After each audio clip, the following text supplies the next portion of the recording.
Campus, Georgia, back in the South 40, getting through some chores for the weekend off, so it's when I get everything done. As you saw, I was just processing some wood. These are just branches that fall off the trees into the South 40, and up front and everything from all the trees. I have some really big trees in the yard, and when I want to mow, I have to clear all that, so I just throw them in a pile here on the fire pit, and then when I get some time, I'm off there to go and process it down and put the bigger pieces behind the shed for fires later on when people come around. Or I throw the little ones in here, and then every now and again in the evenings I'll make myself something to eat, and I'll cook it right here on the fire. Makes a good small fire, doesn't get out of control, and we're under fire restrictions here because of the drought. We haven't had much rain, and things are a little bit drier than normal right now, so fire restrictions. So keeping that. And I was using my Marbles camp axe. I love this guy. It works really well for me, and it's nice and quick. You saw how quickly it can take care of some of the smaller stuff. But the real reason I wanted to talk to you today is I got another sharp and shiny object. It's a camp knife from a company that I already own 2 of their knives. I gave one away to a friend who was going up north camping and didn't have a good camp knife. Just a bushcraft knife to get her by to process some small wood and that up there. And I saw another one. And this is a fairly new one. I've never seen this one on their website before. The company is called BPS Knives, and they're out of the Ukraine. They do have a local distributor here, and if you buy from Amazon, anything like that, one of their products, it comes locally. It's not coming direct from overseas. It saves big shipping. Reasonably priced, very reasonably priced. And the knife I'm talking about right now is this one that I have on my side here. It came with a sheath and a dangler option on it, either a belt loop you can use, or you can use the dangler. I just found the dangler easier. Keeps out of my way. When I sit down, it dangles down straight. You can see that it stays straight like this. This is the knife here. It's a good looking knife. One thing they do is they do make a nice blade. It's one thing that's always got my attention with them. When it comes to you, it comes oiled, and they advise you to get rid of the oil. I believe they use a gun oil on it, and they just tell you just to wipe off the oil, and that is just to preserve it sitting on the shelf or being shipped and that sort of thing. And here it is here. It's called the Adventurer from BPS Knives, and it's basically a general knife, kind of a camp knife rather than bushcraft or a specific use knife. It does come with a walnut handle. You can see it there. It's a very nice walnut handle. They do oil it, but they don't put a lot on it, and they don't really clean it up. They leave that up to you. It can still feel it's a little rough here, and I could sandpaper it down. Me, I'm a big fan of boiled linseed oil, so that's what I'll be putting on this handle. Very plain handle. They're almost all the same. It's always very comfortable for me. Nice solid blade. You can see it's a straight Scandi, a true Scandi grind on it, and I can tell you that their knives come extremely sharp out the box. All of their knives have not disappointed me. They've probably been the 3 sharpest knives, besides my Opinel, that have come directly from the manufacturer. And there you can see it there. And you saw in the beginning of the video, I did put the specs and everything down. It isn't a stainless steel. It looks stainless. The way they shine them up just amazes me. It is carbon steel, and I believe it's 1066 carbon. And it really cleans up nicely. They do a good job. They do always give it a good 90 degree on the back, on the spine here. It's very sharp, and a very sharp 90. It's perfect for a ferro rod or anything like that. And like I said, comes sharp, Scandi grind. Can't complain. It's about 10 inches, I believe. It's a nice size for me. I like the size. It's not too big, not too small. Like I said, they do a good job. I really like their blades. They could probably do more with their handle, but for me, I like that. I like it plain and simple, and it works for me. And when I put the linseed oil on it, it'll give me a nice good grip on it. It won't be slippery or anything like that. Like I said, it does come oiled. They don't put any shiny stuff on, anything like that, so you don't have to deal with it. So what I want to do is just put it through some of its paces and see how it does. Like I said, I've never been disappointed in their knives. For the price, you can't beat the quality that you're getting from them. So let's try a couple of chores that I would normally use a knife for when I'm out camping or outdoors or trudging around and going to make for myself something to eat and need a fire or something like that. So let's see.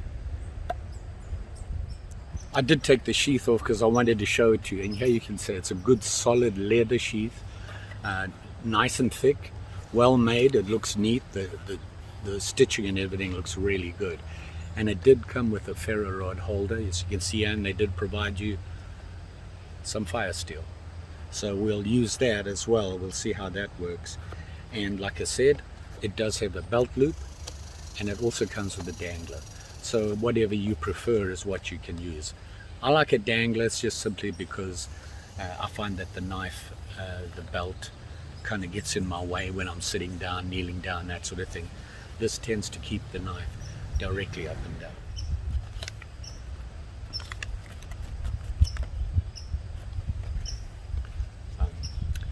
This one, I believe, with the sheath and everything, cost me around $40, and I can tell you, worth every penny. How much did I pay for it? That much. And I can tell you that it's worth every penny. So there it is. BPS Knives out of the Ukraine, and this is their adventure. And we're going to put it through its paces quickly. So what I want to do first is just play with some wood.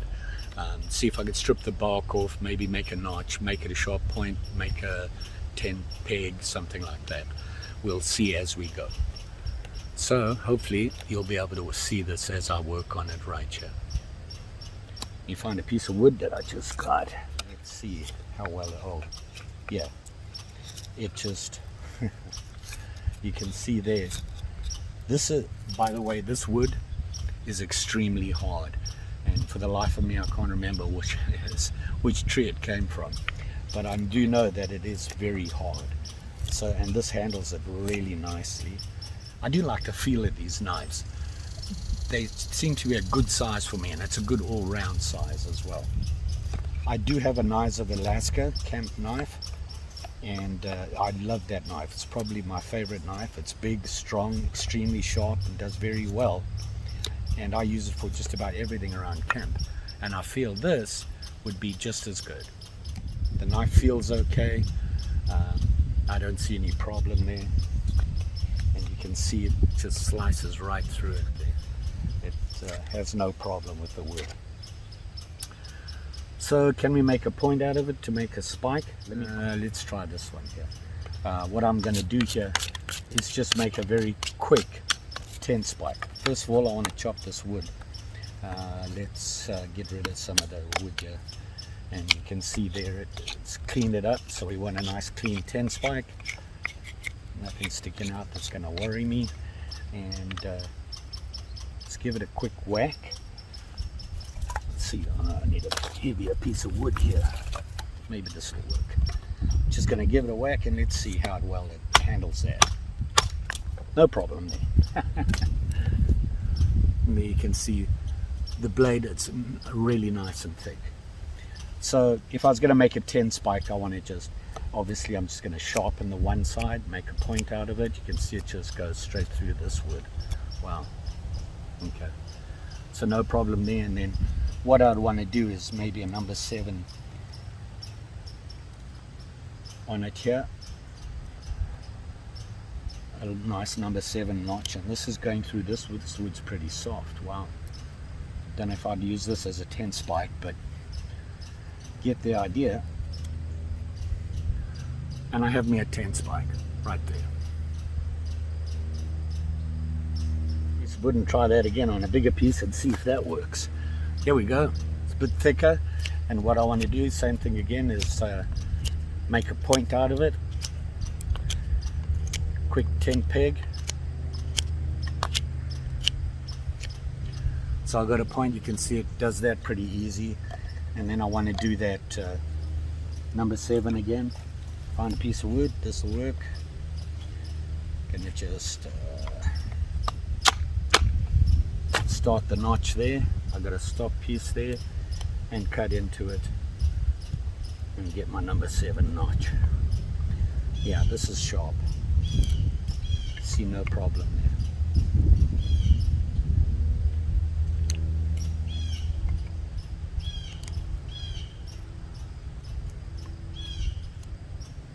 Got to make your notches look nice. And there you can see it there. Quick tent peg. So that works just fine. Like I said, typical chores. I'm gonna want a feather because I'm gonna need some feather sticks when I want to start a fire. So let me find a piece of wood and let's make a feather stick. There's another one. Let's just see how this works. This is the rotten wood. That won't work. Huh. What about this one? Looks a little bit more solid. Yeah. So I'm gonna just trim this down a little bit. Get rid of the bark.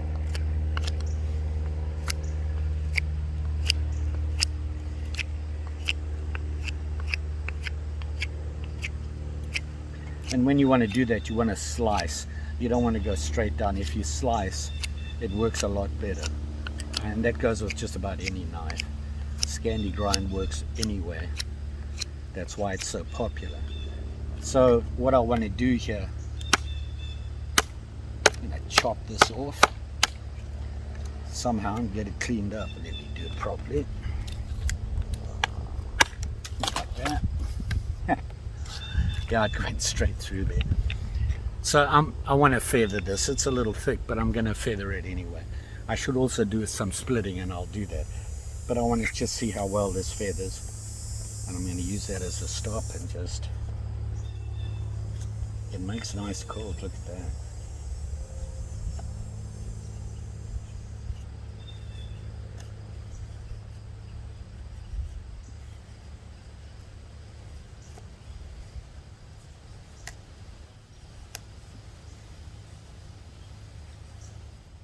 See, no problem there. So it is sharp enough. Even though the blade is pretty thick, it still makes a good curl. And like I said, if you go down,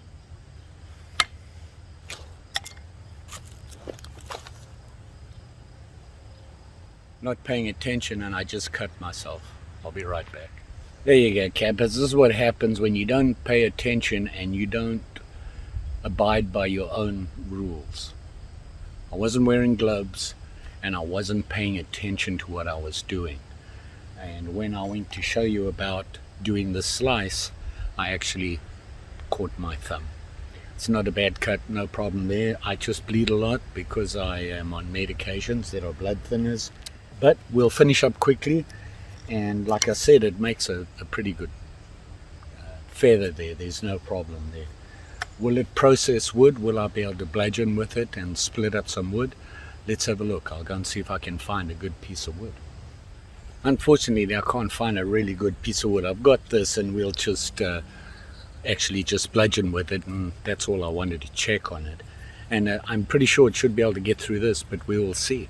And I got me a real hammer. So I want to just split it into 4 right now. So let me... There we go. Still haven't got gloves on. Some people don't learn.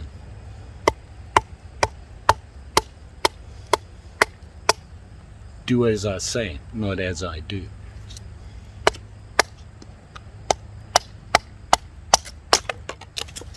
We get through that pretty easy, no problem there. I'm not really whacking it hard. It's getting right through there. As you can see, no problem. The trick is, how small can we get?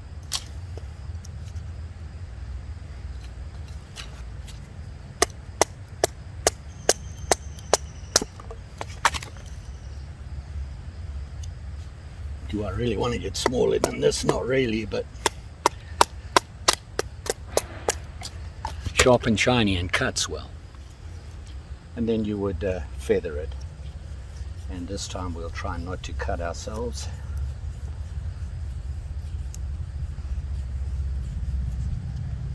Get rid of the ends.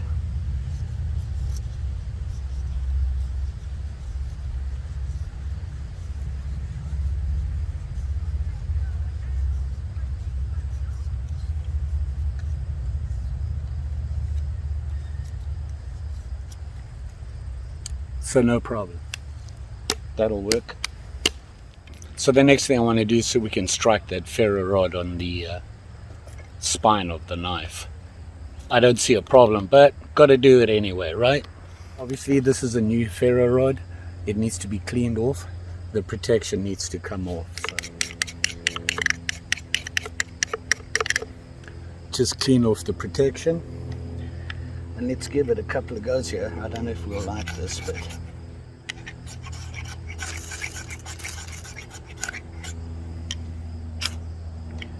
I'm a big fan of holding the knife and pulling back.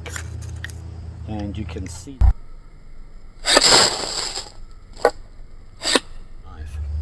that edge is pretty sharp. So you can see it right there.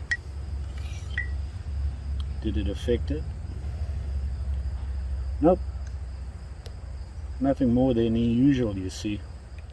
So there you go. It certainly does the job. So here you have it here. The BPS Adventurer. Carbon steel. It's about 10 inches overall. Good solid knife. General all around use camp style knife.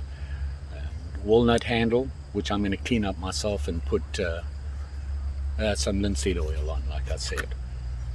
And then of course the sheath works just perfect. What can I say? Don't forget, like, share, subscribe. You know the story. Gotta say sorry about the blood. Gotta pay attention, and that's a reminder to me. Gloves and pay attention. Just saying. Thanks for watching. You all be safe out there.